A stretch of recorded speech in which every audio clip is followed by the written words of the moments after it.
pinupuntahan, magpapatabi ka muna. Tabi-tabi. No. Ayan, itong puno po na ito, napakatanda na nito. Sobrang laki. Ang tawag namin dito ay acacia. So, ito yung, nung nandito ako sa farm, dito kami sa tabing ilog na to lagi naglalaro. Pero ngayon, ang laki na niya. Tapos may tumubo pa doon. Perabate po. Baka may tao dyan sa taas. Perabate, tabi-tabi.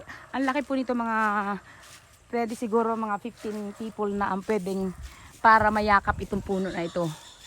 Kasi sobrang laki niya. Sobrang laki niya. So baka ito yung mga 70 years old itong puno na to. Ayan, perabati po, nagbibideo lang ako. So, ganun tayo, nagbibideo-video, perabati. Yan yung puno na yan. Ang tawag dyan ay acacia. Acacia. Na ano pa yan guys, naputol pa kasi bumagyo. Kung makikita niyo may putol pa yan. Naputol yung bandang gitna na yun.